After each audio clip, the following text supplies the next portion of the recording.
All right, so I think we've touched on Duke. We've touched on Baylor, which means I want to ask you guys this question. I'm not ready to say that Gonzaga belongs in that best team in college basketball conversation just yet. I can't shake the thought of what Alabama did to them after seeing Alabama give up 92 to Missouri. So is Auburn? Is it Auburn? Is Auburn the best team in the country? Are they, Wendell Green's playing like this? Jabari Smith has been unstoppable for the last month. Walker Kessler looks like an absolute game changer at the 5. They got Alan Flanagan coming. Like, T.O., you said this team was going to the Final Four in the preseason. You were kind of on an island with that. Are they the best team in college basketball right now? Oh, he's muted. There you go. Par for the course.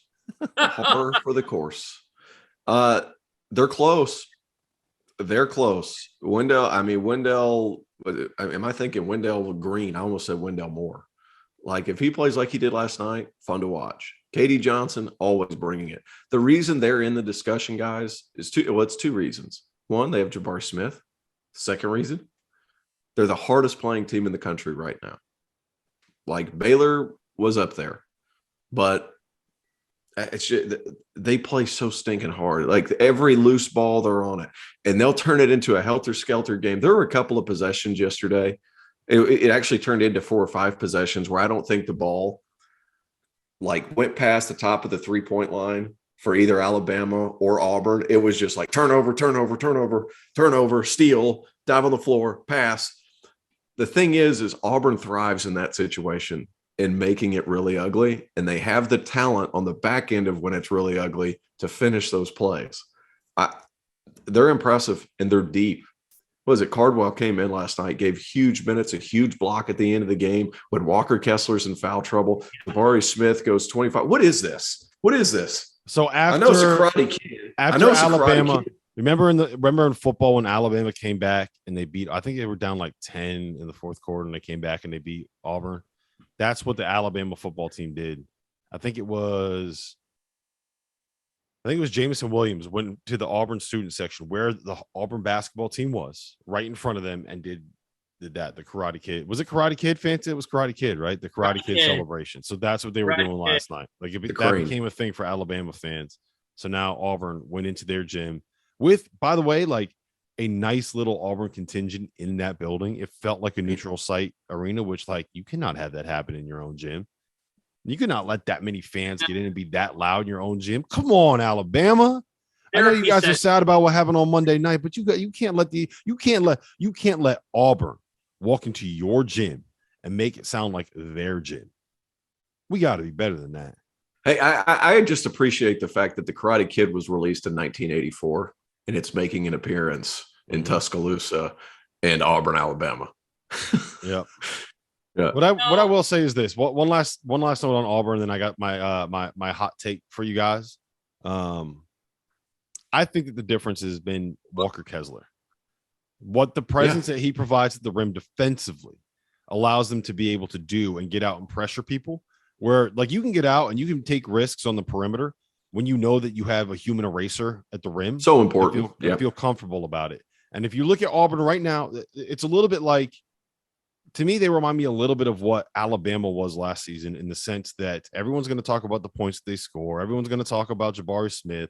Everyone's going to talk about Alan Flanagan. Oh, look at them playing this entertaining up and down style. The reason that they're winning, they're a top 5 defense in America. That's their strength. And Walker Kessler is the guy that brings all of that together.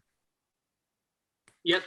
Yeah, it's absolutely right. And I totally agree. I thought that in last night's game in particular, Dylan Cardwell was fantastic. And it's almost one of those things where when Walker Kessler was off the floor due to foul trouble, I think it made Alabama feel as though they could try to capitalize. Nuh-uh. Cardwell was great. Give the man due credit. I thought he made a huge difference in this game. And where Auburn is different from LSU, who is Ken Pom 1 in defense, is that Auburn has Jabari Smith and LSU doesn't. And Jabari Smith gets buckets. He's a big-time player. Their guard play, though, is so constant. How many times do we watch a team with guards that they know that they're not the best player on the team? They know they're not the best. Jabari Smith is the best player on Auburn, and there's no question about it. They run their offense around him. And yet, Katie Johnson and Flanagan and the others that are in Bruce Pearl's backcourt are still able to – they just know their role. They have a great knack for timely shots and for just playing with a nonstop motor. And that is why I do believe Auburn should be ranked number 1. And guys, I don't know if it's going to happen, but the image of Mark Emmert handing Bruce Pearl a national championship trophy is a fascinating one. We can. It's not wild to think. Right hope. Now, it's not wild to think. Hey, Zeb Jasper started for that team, scored 0 points. To go with what you say, like Wendell Green Jr. came off the bench, played 32 minutes. He just happened to be the guy that night. There's so much going on.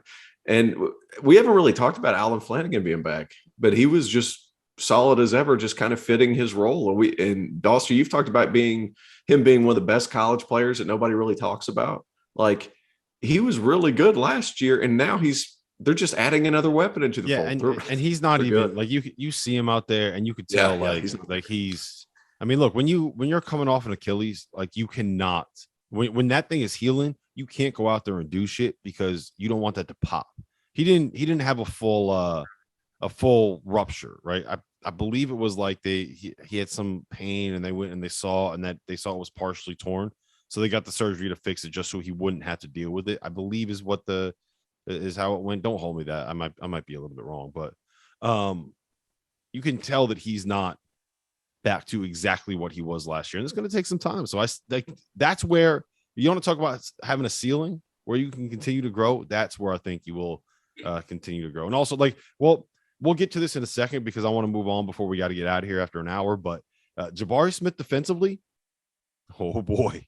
He was making some plays last night, and if he's going to be able to lock up on the perimeter the way that he was last night, we're going to have a conversation about that dude at some point. All right, you guys I teased this at the beginning. I told you guys before we were jumping. Hey, JD Davison, huge dunk. I just want to throw that in there. Nothing more, nothing less. JD Davidson, absolute hammer job. That's it. And then Fanta had something. Yeah. I was surprised that Walker Kessler was able to survive that. Fair enough, right? Worse, him or PJ Hall? Like, which one are we gonna have to take off the respirator? PJ Hall's was worse because he got laid out. He did this. He did the starfish in the air as he was falling down. Like that one was bad.